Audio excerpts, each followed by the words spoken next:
Labas vakaras, tai jau antroji pokalbių laida apie Lietuvos plaukimo šimtmetį, kurį šį visą ciklą renginių organizuoja Klaipėdos miesto lengvosios atletikos mokykla kartu su Klaipėdos miesto sportininkų namais ir Klaipėdos miesto savivaldybė. Ir šiandieną turime mūsų, nežinau, šimtmečio plaukiką, gal taip pristatysiu, Atlantos olimpinių žaidynių dalyvį. Taip. Ir dar... Prasidėjo viskas nuo noro tapti komandos čempionu, po to tapti miesto čempionu, po to tapti šalies čempionu, palaipsniui, po to Pabaltijo čempionu. Ir toliau Europos čempionatai, pasaulio čempionatai ir galų gale pasisekė su Atlanta sudalyvauti. Ir tada tokiais gražiais žingsneliais viskas. Tikriausiai ne visą laiką taip lengva, taip gražiais žingsneliais, bet kadangi vis tiek būna viskas įdomu pakalbėti nuo vaikystės, nuo pradžios, kaip visa tai buvo, kodėl iš viso atsidūrėt plaukime? Pirmoj klasiai buvau pakviestas žaisti, kaip tada atėjo į mokyklą, surinko mokinių ir einat žaisti lauko tenisą. Buvau hiperaktyvus vaikas, pilna visko ir palankęs kelis mėnesius mumis nuvedė, kažkaip tai gavos, kad nuvedė į baseiną su to teniso komanda. Ir ten aš supratau, kad aš ne toj sporto šakoj esu. Ir aš tada, man atrodo, savaitės bėgiai atsisveikinau su tenisu ir treneris Kavaliauskas, atsimenu, atėjo irgi į mokyklą tuo metu ir sako, gal kas norit laikyti plaukimą, tai aš iškart pasakiau aš. Čia viskas ir prasidėjo. O, wow. Kiek metų buvo? 7. 7. Wow. Kaip po to vis tiek, dažniausiai aš įsivaizduoju, kad pirmas yra susižavėjimas, toksai, pabandai kaip faini, kaip gerai, bet galiausiai vis tiek atsiranda, aš vadinčiau rutina, bet sporte tai yra disciplina. Kaip sekėsi iki to daeiti ir susitvarkyti su disciplina? Jo, tai buvo daug metų darbo, vėlgi suspėti, kaip ir minėjo Arvydas, suspėti viską suprogramuotų laikų, kada keltis, kada mokykla, kada valgai, ką rengėsi ir taip toliau iki to. Ir aš šiai dienai tai naudoju. Aš labai gerai galiu suplanuoti laiką, kur aš kiek užtruksiu, ką galiu toliau daryti ir man šiai dienai tą naudoju. Tai čia sporto pasiekmes turbūt dar gyvenime naudoju šiai dienai. Nuo 7 metų pirmieji plaukimai ir kada prasidėjo jau vis tiek, pagauti adrenaliną reikia laimėti. Kada buvo pirmasis laimėjimas, kokios tai varžybos? Buvo kalėdinis plaukimas Klaipėdos mieste ir susirinko ten tų vaikų, nežinau, tuo metu gal keliasdešimt ar 100 ir pasisekė laimėti vieną nuotolį. Nepamenu dabar tikrai kokį ir buvo tokia kalėdinė, kaip sakyti, žvakutė, kurie uždegė ir sukasi ir skambaliukas. Tai man buvo, kai vaikui buvo wow. Ir tai buvo turbūt tas pirmas spyris, kad aš kažką galiu, varom toliau. Kaip tėvai reagavo į šitą? Su dideliu palaikymu, nes reikėjo tą energiją kažkur nukreipti, nes aš namus nuversiu. Tai buvo palaikymas, kontroliavimas, sakykime, galbūt daug.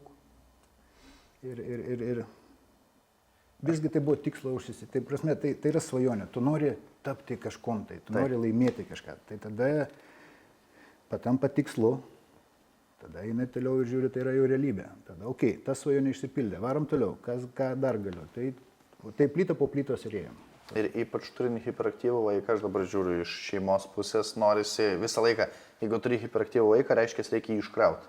Ir išvaizduoju, kad tėvai turėjo galvoti, kad plaukimas tikrai padės. Tai buvo mano pasirinkimas su plaukimu ir sakykime, sekėsi, man tai labai patiko, aš atradau savo mėgstamą sportą, kur aš leisdavau labai kaip ir visi sportininkai pradžiai viena treniruotė, po to 2 treniruotės, po to 3 treniruotės ir tu žiūri, kad tu jau priverstas eiti pagal grafiką ir to vaikiško ritmo jau tu tapai visiško. Vaikystės tokios daug labai neturėjau, nes vis dėlto takelyje buvo praleista be galo daug laiko. Salėje, takelyje, stadione. O tos vis tiek, jeigu dar kieme vaikai žaidžia, tai tas noras, kad ir kiek tos jėgos beliko, vis tiek noras išeiti, paplėpėti, kamalį pametėti dar kažką. Bet didžioji koncentracija buvo baseinas jau. Wow. O klausimėlis tada, jeigu žiūrint toliau, Klaipėdos sportininko namai vis tiek domisi, ką pasikviečia pasikalbėti, tai kaip ir prieš tai šiek tiek kalbėjomės apie tai, buvo didžioji, nežinau, kaip čia sakyti, nelaimė, kuri prognozavo tą džiaugsmą sustabdyti. Nes vis tiek, kai pripranta žmogus prie sporto, tai kaip ypač profesionalaus sporto atveju, tai tampa, negaliu sakyti kaip gyvenimas, tai visiškai tai tampa gyvenimu. Ir jeigu tai sustoja dėl, kaip jūsų atveju, gal trumpai papasakokit, kas nutiko ir kas buvo prognozuota. 13-14 metų. Turėjau ligoninę ir sukako 14. Mane, grįžtant iš treniruočių, mes su tėvuku ėjom namo ir mumis partrenkė automobilis. Partrenkė ir pabėga. Aš guliu sulaužytas, koja buvo 7 vietose sulaužyta. O tėvukas gavo per galvą, per koją, jis prasisuko pro mašiną, aš perlėkiau per mašiną. Tai aš jau tuo metu buvau, sakykime, 13 metų jau kažkokį lygį pasiekęs plaukime. Ir turėjau važiuoti tada tais laikais į Vokietiją, į varžybas, kur aš, wow, čia buvo su svajonė buvo tuo metu. Ir man tai uždarė sportą lygiai pusę metų. Aš 4 mėnesius gulėjau lovoj, suvarpytas, subadytas. 2 mėnesius mokinaus vaikščioti iš naujo. Pirmą dieną, kai mane išrašė iš ligoninės, mamai pasakiau, atvažiuok su treniruočių tašė, nes aš noriu tiesiai į baseiną. Nes labai pasilgęs vandens buvau. Ir daktarų prognozė, pasak tėvų, vėliau daktarų prognozė buvo geriausiai atveju su lazdelė. Prasme, koja sulaužyta, sunkiai operacija, kaulas trumpesnis gaunasi ir daug tokių pasiekimų. Ir man tuo metu 14 metų vaikui, kokią lazdelę. Pirmą dieną į baseiną, pramirkau valandą, vien džiaugiausi vandenį. Antrą dieną jau plaukiau 1,5 kilometrų treniruotę. Trečią dieną jau plaukiau 3 kilometrų treniruotę. Ir aš per 2 mėnesius atsistojau ant kojų taip, kad aš dalyvau varžybose. Tik tuo metu aš dar nebuvau pajėgus atsispirti nuo starto, nes dar gyjimas vyko, aš tada atsispyriau nuo bortelio ir 14 metų laimėjau pirmą vietą. Bet man sunku įsivaizduoti, kai vis tiek tie 4 mėnesiai ligoniniai. 6 mėnesiai. 4 mėnesiai prikaltas visiškai prie lovos. Kaip vis tiek, nėra taip, kad tu gali ir viskas. Ateina, kalbina žmonės, kalbasi. Vis tiek yra nuteikinėjimas. Daktarai gal vienaip šneka, tėvai gal kitaip, treneriai. Čia buvo gal tėvukų ir trenerės darbas, Liudmilos Panasiuk, kurie man tuo metu gal nesakė mano to blogasias pasiekmes, kas gali būti. Jie sakė, viskas okei. Judam toliau, einam treniruosimės, žiūrėsim, kas gausis. Ir aš, tai čia be abejo, aš toj čia susitvarkau su takoju ir varam toliau, tai čia planų turim į priekį. Tai man kažkaip tai buvo kuo greičiau pasivyti komandą savo, kad aš grįžčiau į tas vėžes, nes turime ir stafetėse dalyvauti ir man tai patinka ir aš atsistojau be galo greit ant kojų. Ta prasme, plaukimas mane pastatė ir aš šiai dienai straksiu, judu ir sėkmingai toliau sportuoju ir ačiū Dievui, kad tai baigėsi viskas, kad... Švenčiate antrą gimtadienį? Tarp kitko, rytoj švenčiu jau kažkelintą gimtadienį. Tikrai. Tikrai gimtadienį. Sveikinimai. Dėkui. Super. Tai sunku net įsivaizduoti, kad iš karto po ligoninės į baseiną ir tada jau į čempionus. Buvo tada 14-15 metų, man atrodo, amžiaus grupės varžybėlės, kurias aš sakau, kad dalyvau ir tada toks netikėtas laimėjimas. Tada pakviečia į rinktinę 14 metų, kur aš jau pradedu kažkokiose rimtesnėse varžybėlėse dalyvauti. 15 jau buvo tada rinktinė. Ir prasideda Lietuvos čempionatai, prasideda jau vyresnio amžiaus grupės, prasideda Lietuvos čempionatai, Pabaltijos čempionatai, kas buvo smagu. Ir artėja man 19 metų, aišku, tuo metu 20 Atlantos olimpinės varžybas, čia visi kalba, visi ruošiasi, visi šurmuliuoja apie tai. Aš pagal plaukimą buvau stairis, 200 delfinų mano buvo pagrindinė distancija, 200 ir ilgesnį nuotolį. Sprintas man būdavo sunkesnis, ta prasme, nežinau, ne mano. Ir plaukimo federacija tuo metu sako, kas laimėsit 100 delfinų, tas važiuoja į olimpiadą, nes tuo metu reikėjo estafetę padaryti. Taip. O aš tuo metu 100-kę esu 3 Lietuvoje. Viktoras Milkevičius, Artiomas Zaicevas amžinatelis. Ir aš 3, nesprinteris ir plaukiam. Kas praplauks, tas važiuoja. Visudoji tą visą suvirškinti, tą visą išgyventi. Ir gavos taip, kad aš finale plaukiu per vidurį, tarp Viktoro ir tarp Artiomo. 50 metrų Lazdynų baseinas. Pirma 50, aš 3. Ar jie užsirovė per daug, ar jie perdegė, ar dar kažkas, padarom posūkį, ar man kažkokios, tai nežinau, sprogimai atsirado ir aš pasileidau į finišą ir aš kažkokiu būdu laimiu tą distanciją daugiau negu korpusu. Tai plaukime yra labai daug. Neįtikėtinas tas visas emocijos įvykis ir, ta prasme, laimėjau tą užplaukimą, turėtų būti viskas ok, važiuoju olimpiadą. Tada ateina patikrina dopingą, dopingo kontrolę. Mane tikrino ne kartą, bet aš tuo metu prieš pat tą čempionatą susirgau gripu. Trenerė atstatė per savaitgalį. Šokau su specialiom aprangom į baseiną, kad greičiau tą pajausti, atsistatyti. Ir tada aš nežinau, kokių man vaistų davė. Prasme, aš 19 metų pirmas su to susidūriau, galvoju, kas čia bus, dabar mane patikrino, o ką aš čia per gripą tokį valgiau.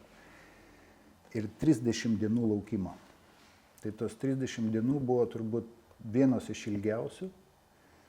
Ir po to kažkaip gavos, kad Dita paskambino, Kauno Dita Karitskienė. Sako, tu papuolė, viskas tai sunai praeito. Bet lemba, galvoju, kodėl jūs nesako, kad aš kasdieną man pulsas kyla, iš to galvoju, kodėl jūs nesako, tai jau viskas tvarkoja, tu važiuok čia reikia. Laimėt laimėjai, bet dar klausimas, ar vis tiek tu pateksi. Ar nebus prie kažkokio tai kažką, bet viskas buvo tvarkoja ir sakau, wow, čia buvo tas 30 dienų, kur tu prašyti žmogus gali.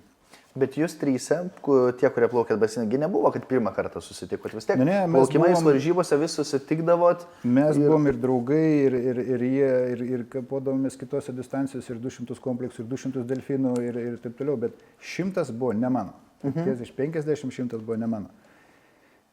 Bet tada buvo mano žvaigždė, kaip tik turbūt tą dieną, ir atsimenu, grįžau po varžybų į tą viešbutį mūsų, skambinu tėvukams.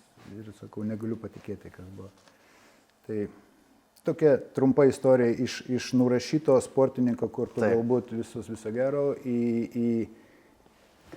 patenki olimpinės. Bet kas pagrindė nurašė? Medikai, pagal dažniausiai tikriausiai situaciją tokią. Manau, kad medikai taip, plaukimo federacija tuo metu taip, o mano tėvukai ir treneriai tom tikėjo, nes aš tom tikėjau dar labai. Tai ir tas sujungtas visas tas stumimas ir gavosi rezultatas. Nes aš taip bandau įsivaizduoti, tai aišku, gal ne visada yra tokios kardinalios, kaip pasakyti, situacijos, bet vis tiek yra kažkam nėra motyvacijos, kažkam dar. Ir dėl to vien meta savo sportininko karjerą. O yra tokių sunkių situacijų, kur visi sako, kad ne, bet yra tam tikras palaikymas iš šono. Psichologinė motyvacija, taip, kad tu sakai, viskas aš nebegaliu, arba tu sakai, nesustosiu, tai yra tik tai tarpinė stotelė, viskas dar prieš akį. Tai mano buvo tas toksai drivas, gal kad aš dar daug ką galiu pasiekti ir čia tik tai buvo atsitiko, kas atsitiko, ačiū Dievui, gyvas išlikau, traumas užsigydysim, kaip sportininkai taip visą laiką mes darom.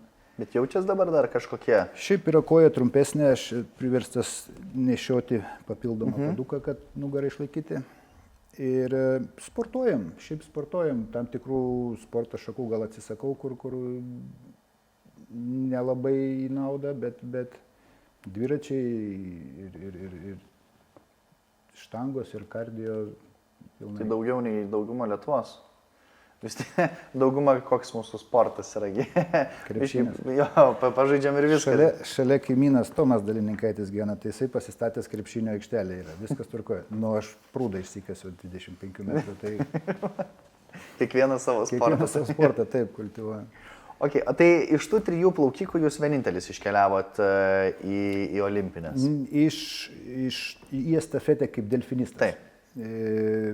Važiavo visą likusią komandą ir tuo pačiu be estafetės dar suplaukiau 100 ir 200 delfinų. 200 delfinų pagerino Lietuvos rekordą, kas plaukime yra ok. Jeigu tu važiuoji į varžybas ir dar sugebi pagerinti savo rezultatą, tai yra, reiškia, neteisinga linkme. Ir jo, man iki medalio galbūt buvo tolokai, bet aš manau, Lietuvos mastu padariau, ką galėjau. Kai kalbam apie pasaulį, tai taip. Kai pasaulyje Lietuva, aš nežinau, šiaip Lietuva pasaulyje plaukimo reitingė. Gan aukštai stovi, taip. Tai jau tikrai dėka paskutinio etapo, tai dėka Rūtos viskas susidrumstė labai stipriai ir baseinus pradėjom statyti Lietuvoje, bet ir taip pat išgarsėjom arenoje kaip plaukikų šalis. Kaip ir be krepšininkų, tai dėl ko sako plaukimas antra sporto šaka. Tai o kai sužinojot, kad jau važiuosite į olimpines, prisimenėt iš karto ar nebuvo to, kad tai tie žodžiai, kur tu nesportuosi ar panašiai? Ar buvo tik tai vėl pasiektas šitas, toliau šitas žingsnis? Oi, nežinau net kaip pasakyti. Prisimenu aš gal ir dabar tos žodžius, ką sakė ir tai nėra toksai, kaip sakyt, smagus prisiminimas man. Tai buvo daug skausmo, daug visko. Linksmoji dalis ta, kad aš 4 mėnesius, kol gulėjau prikaltas prie lovos, paaugau 14 cm, nes buvau piškinamas vaistais, vitaminais, kad atsistatyti greičiau, plus brendimo amžius 13-14. Ir aš atsiguliau, buvau mažesnis už mamą, atsistojau po 4 mėnesių, buvau jau gan didesnis už mamą. Užaugino? Ant vaistų. Okay. O pačios olimpinės, keliose rungtyse dalyvavot? Tai 100 delfinų, 200 delfinų ir estafetė. Kokių dienų skirtumų visą tai vyko?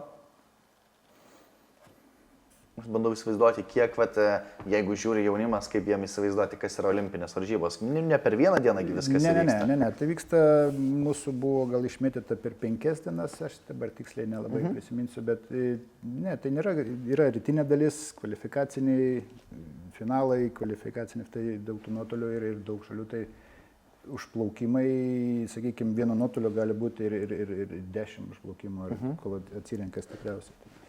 Tai buvo 5-6 dienų visą programą mums. Ir kaip, ar treneriai važiavo kartu? Ar visur tik tai su savo plaukikais? Plaukimo federacijos prezidentas tuo metu Evaldas Skyrius, važiavo Lietuvos rinktinės vyrtreneris, masažistas ir tiek. Tuo metu buvo, čia kita istorija, bet tuo metu buvo man didelis nusivylimas, gal kaip buvome mes paruošiami olimpiniam žaidynėm. Ta prasme, ne taip turėtų būti, bet tai įvyko ir paliksim į užkulisius. Okay, supratau. Tai po olimpinių žaidynių, kaip nuotaikos? Ar buvo noras, vis tiek olimpinės yra kaip pasaulio viskas, kur toliau? Tai kaip po olimpinių nuotaikos? Po olimpinių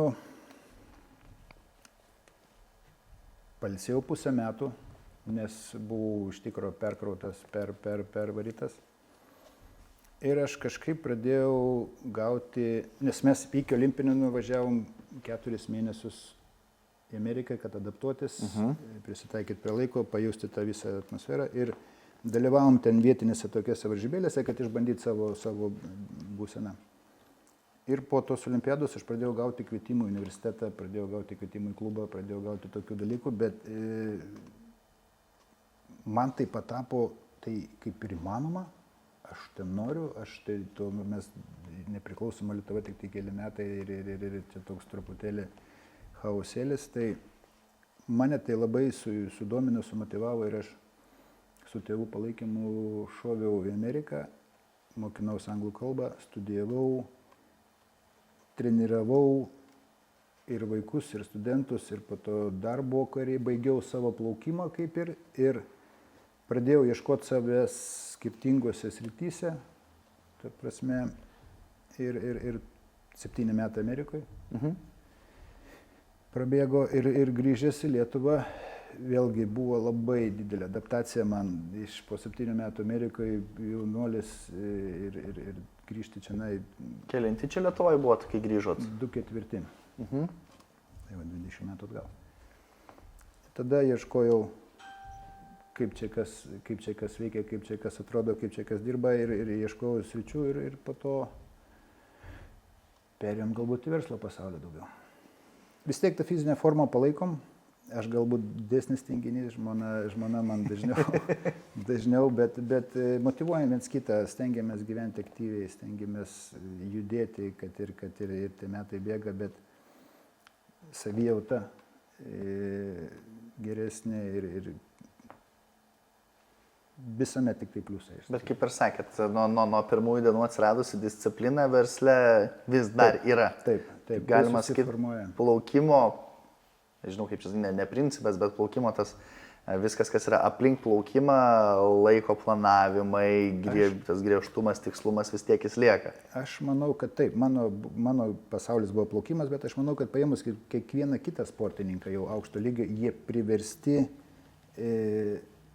planuotis, disciplinuotis, nes kitaip tu nespėsi. Tu turi pailsėti, tu turi tuo metu pavalgyti, tu turi tuo metu tą padaryti ir taip eini kasdieną.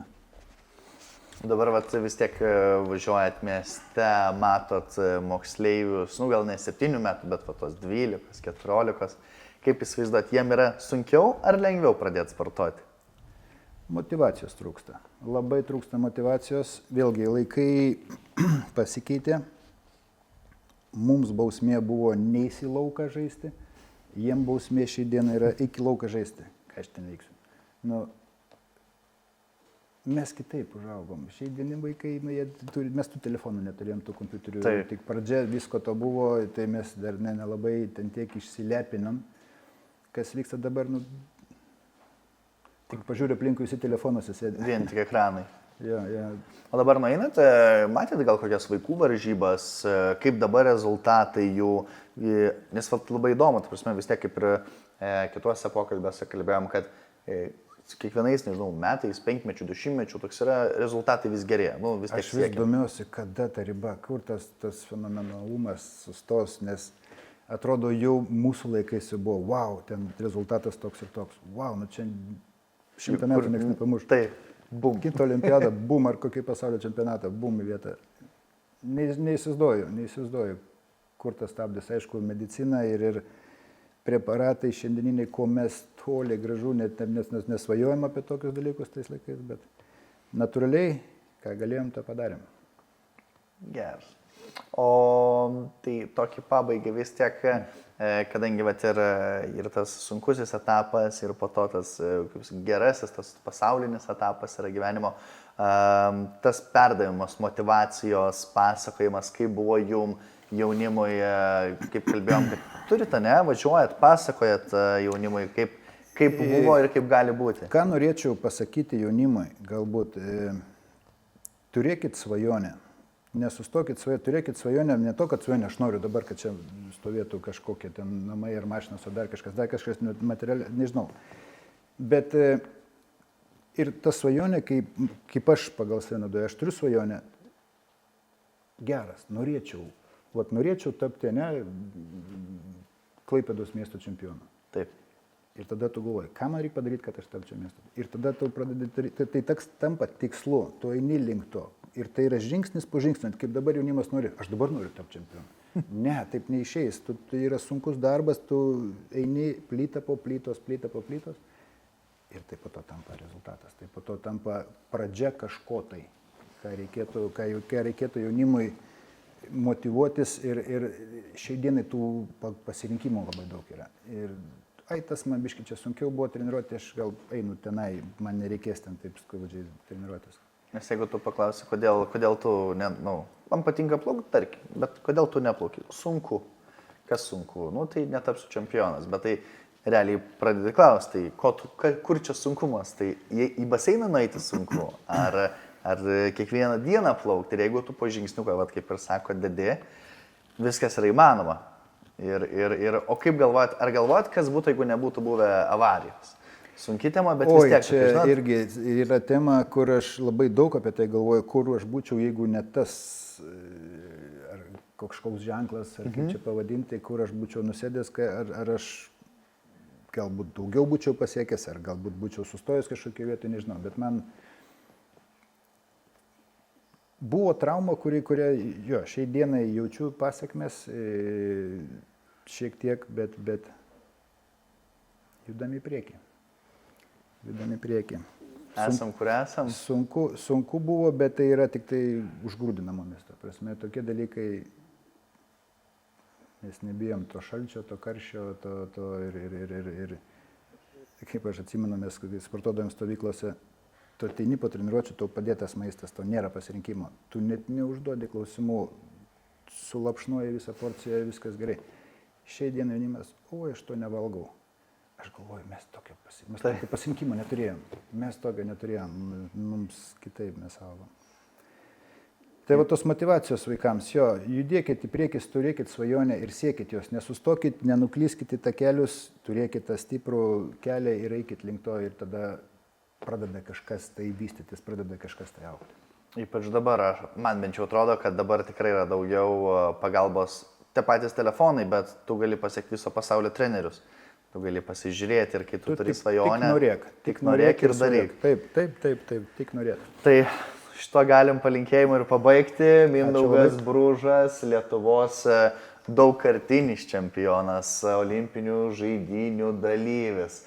Ir aktyvus klaipėdiškis, galima taip pasakyti, manau, be problemų. Judam.